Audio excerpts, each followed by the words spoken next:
So after you take your fluid sample, fill it up to the 100 milliliter mark, and then this needs to sit for a minimum of 1 hour.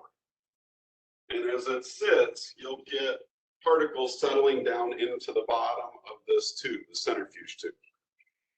And what we want to have is somewhere between 0.2 and 0.4 milliliters of particles per 100 milliliters of fluid. And so this one right here is sitting at about 0.35. Our two tubes are different. This one is in 0.05 milliliter increments. The second tube we have here is in 0.1 milliliter increments. So you got to make sure you read the scale properly when you're using it. So after it's been running for 20 minutes, so I've got this one that's settled, but I'm going to take my hose, I'm going to run fluid through it, and I'm just going to fill my tube up to that 100 milliliter mark. And then I'm going to set it in one of these stands, and it needs to settle for about an hour, at least an hour. Now again, that one's been sitting overnight, so it's totally settled. But by the time an hour hits, you got to have somewhere between 0.2 and 0.4 milliliters of particles in 100 milliliters of fluid.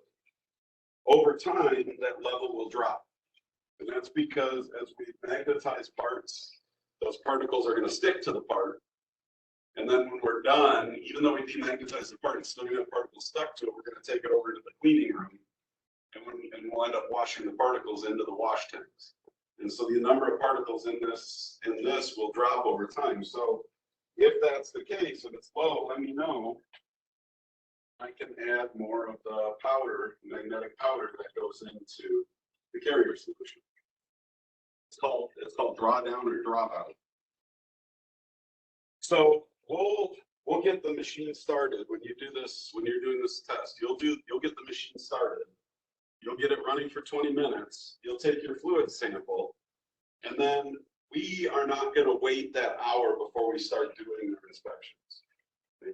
If you were out in industry, you would have to wait that hour to verify that your particle level is correct. Or if you start working before that and your tube and the particle level comes back incorrect, you'd have to redo anything you did at that incorrect level. Now for class, if you do it, we get the particles starting to settle. You do your tests. If after an hour you come back and that particle level is incorrect, I'm not going to make you redo it. But you will want to note in your lab report that you did have an incorrect, ultimately you had an incorrect particle level. It's just that adjusting it takes some time. You can imagine I have to put particles in, I have to let it mix for 20 minutes, then I have to take a sample, I have to let it sit for an hour, I have to see where it's at. I have to add I may have to add more particles. If I overdo it, if I put too much in, I have to take a magnet and run it around inside the tank to pick up a bunch of those magnetic particles. And then I have to start over again trying to dial it in. So it's usually about once or twice a semester I have to adjust the particle concentration. So now that it's set and it's near the high end, 0.35, it should be good for the majority of the semester. When we verified that, then we're ready to begin testing our parts. And so this being ferromagnetic, this will be steel parts. You will be testing a piston pin and a crankshaft and a gear. Steel crankshaft, steel gear. I've just got a piece of kind of welded scrap steel that I'm going to do, and it's got some bad welds on it, but you'll be able to see some indications on here. That's why I use it. So to put our part in, when you first get here, these will be, this is what's called the headstock on the left, the tailstock on the right. Here's our coil. And so we can run current two ways. So if I undo the lock down here, I can back the tailstock off, move the coil over so you can see the coil separate. So we can run current two different ways to give us two different directions of magnetic field. We can run current through this coil, which will create a magnetic field that goes left to right.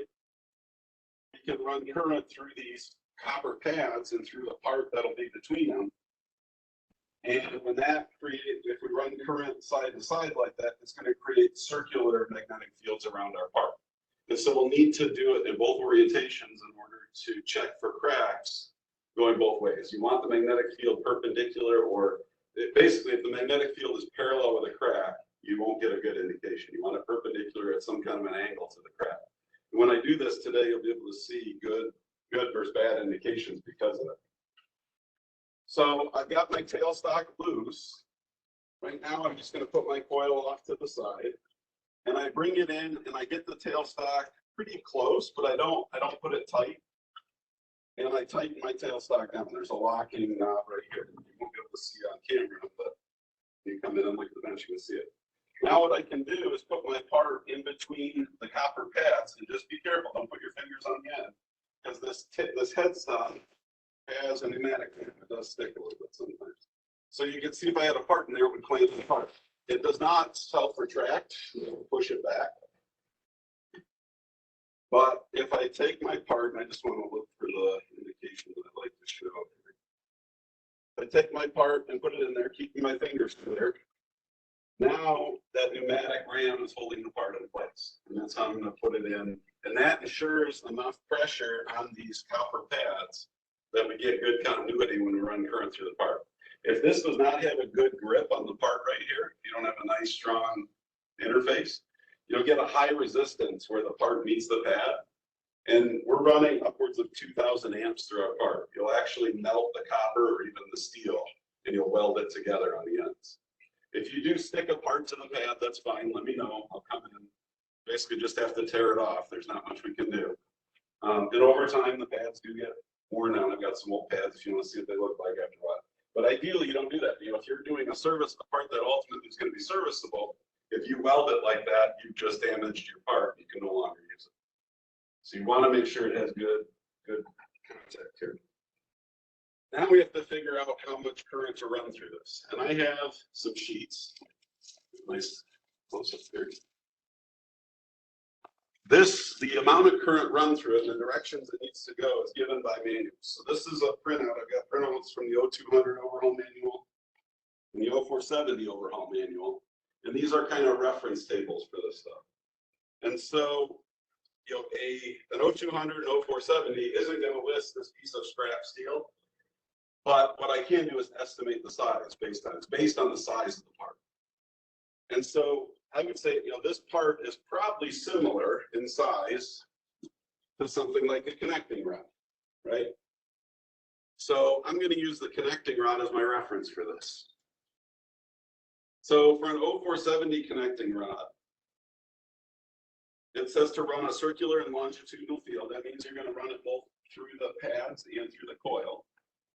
And it says 1800 amps. If I look at the 0200 connecting rod, it's a little lower. It's 1500 amps. It's a slightly smaller part. This may be somewhere around there, so I'm going to go for that 15 to 1800 amps. Again, I don't know for sure on this part. If this was an aircraft part and there was a procedure, there would be a procedure for how to do these tests. It would list a specific number given by testing engineers. But for us, we're going to kind of estimate it based on the approximate size. All the parts you're testing, crankshaft, piston pin, and gears are all listed on here. There's gears less than 6 inches in diameter and gears over 6 inches in diameter. So we've got our part clamped in here. The first thing we're going to do is I'm going to run current. We keep the coil off to the side. I'm going to run current through the part. So I have to set this lever right here. We can either run current through the coil or we can do what's called direct contact. Set that. This knob right here controls the amount of current going through. So all the way down is off, and it goes up to 10. Doesn't go to 11.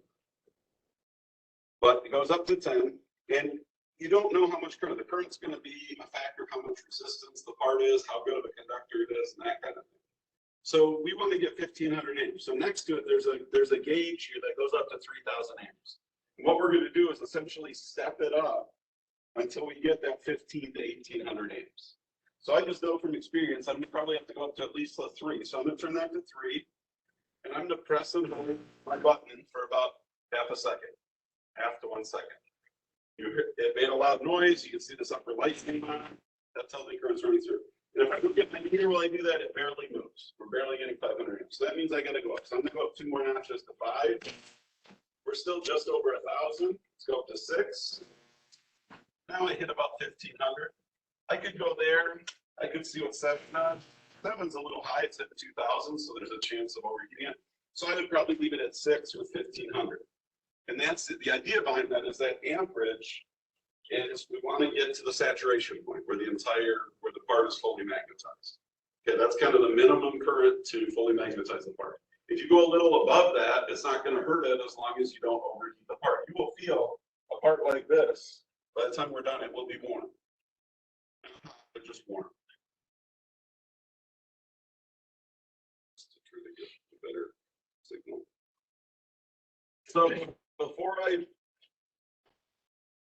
So now I've got my meters or my level set. Now I'm going to do what's called wet continuous. So I'm going to begin applying fluid. I'm going to press hold, stop applying fluid, and release. Okay. You do not want to be spraying fluid on at the point where you release the button, because then you could wash off any indication. Okay. I need to make sure that there is a magnetic field present. And if I move, you have to be moving your meter. And it's hard to see when you do direct contact through the pads, linear current, circular field. The field is very close to the part. So you're going to get a fairly small current. In this case, or a fairly small magnetic field. In this case, I'm getting about 2 to 3 Gauss is what it's maxing out at. You would record that in your part. Okay, so we verified that there's a magnetic field present. Now we do our inspection. And for inspection, we have to have our lights shut off.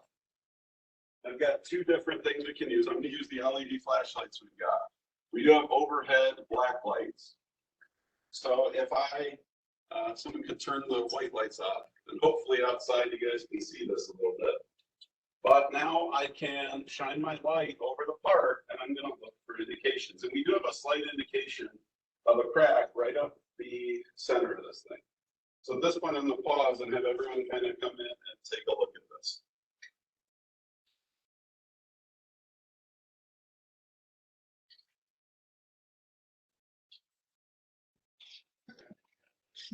So after we've inspected that, we have to, if we didn't find anything, that alone would be enough to disqualify a part, that crack there.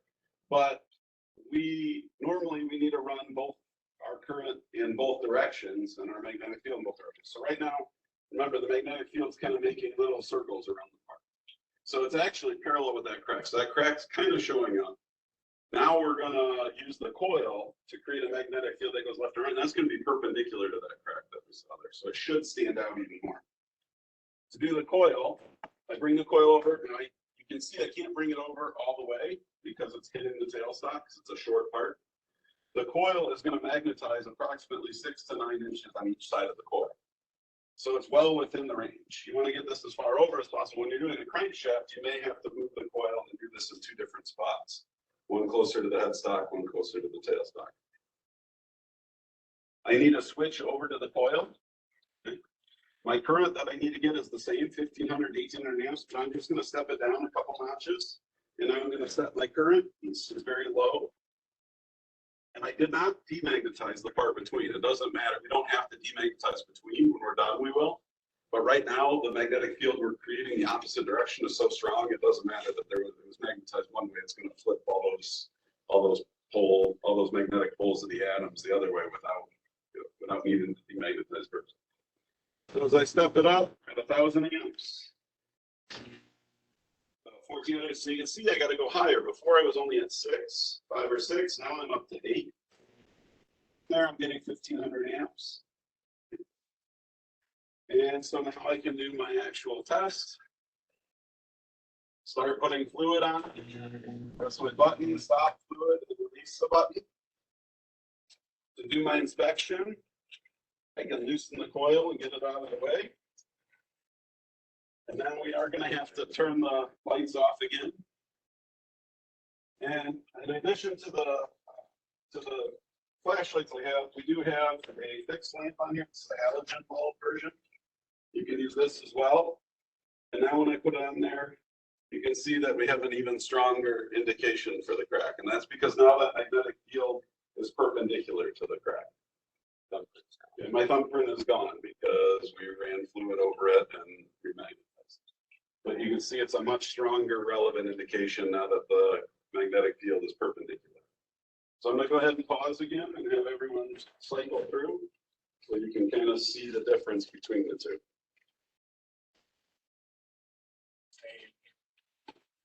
We're almost done. So.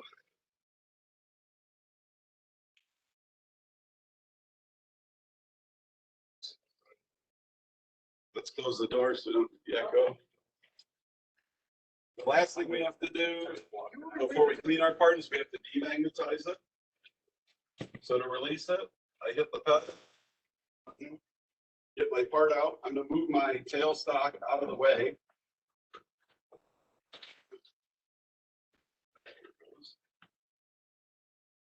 And I'm going to move the coil out in the middle. We're going to use the coil for demagnetization. And the way we demagnetize is we expose our part to a reducing magnetic field. We don't have a way to adjust them. We never adjust the magnetic field while this is running, but we can adjust how close our part is to the magnetic field while it's running. So I set this to coil. I could set it to about 500 to 600 amps.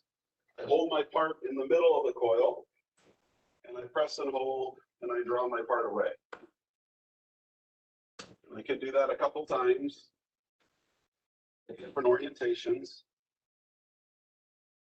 And now, if I take my Gauss meter and run it near the part, there is no more deflection. So we've gotten rid of the magnetic field. At this point, you take your part to the parts washer, clean the carrier solution and particles off of it, and you're done with that inspection. This part, I had it in this orientation. You would possibly want to flip it and do it the opposite way as well to get the second side, or sometimes you have to change the orientation in that manner.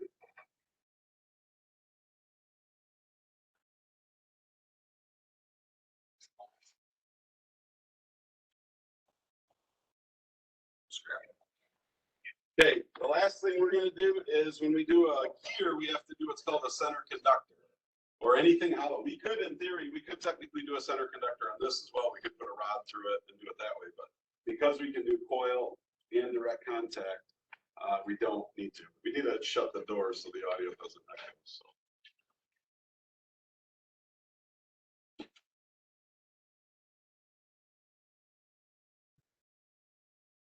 When we're doing center conductor, we're going to take our, and I've got different brass rods. You want to use the largest diameter one you can find. Slide this gear on here.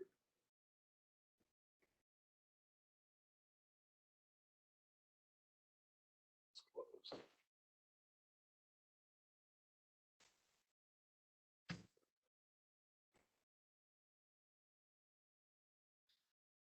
So with our center conductor, we put our part on it. And what's going to happen is even though this rod is not magnetic, when we run a current, for the time that current's running through it, it will develop a magnetic field. And that will magnetize the part that's sitting on it. So for a gear less than 6 inches in diameter, they say 1,000 to 1,500 amps. However, we've got this very heavy duty rod. We can run as much current through it as we want. We're not going to overheat anything. Okay. If you're using the smaller gears, when you're doing the smaller gears, you can also use this for things like piston pins, where I have smaller rods like that, okay, or smaller gears. You wouldn't want to run 2,000 amps through a small center conductor like this one. Okay. This one you can see has actually been overheated. That's why it's bent like this. Okay. Someone ran too much current through that one. There's the small gear. So for something like this,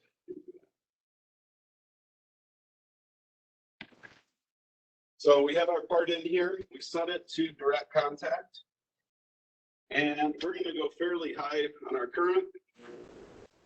Check it. I'm right around 2,000 amps. A little too high. We go 1,600. Process is the same now. Start wetting my part. Turn on current. Stop wetting. Press the button. Check for a magnetic field. It's not a very strong one. You can see the needle deflecting just a little bit. That's about all we're going to get. And then inspection is the same process. We would turn our lights off and we would look for any kind of cracks, discontinuities, or other damage to the part. Okay. Now, when you're using a center conductor, turn the lights back on here. When you're using a center conductor, it's going to magnetize the top portion that's actually sitting on the bar. So we have to turn our part in order to do that. Now what we have to do is the bar is going to magnetize twice its diameter in each direction. So this one is going to magnetize most of the gear at once, but there's going to be a small section at the bottom that's not. So for this gear, we would have to turn it 180 degrees. We have to this again, check the magnetic field, and then do our inspection on that opposite side.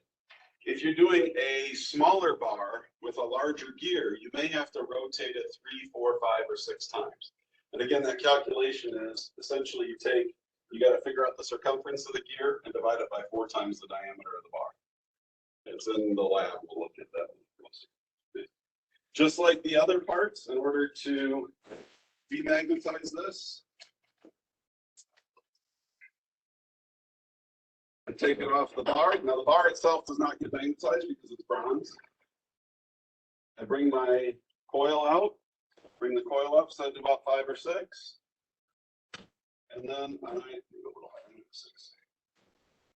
I start with my part in the coil and I withdraw it, and that creates a collapsing magnetic field, essentially re-scrambles the poles of the atoms in the part.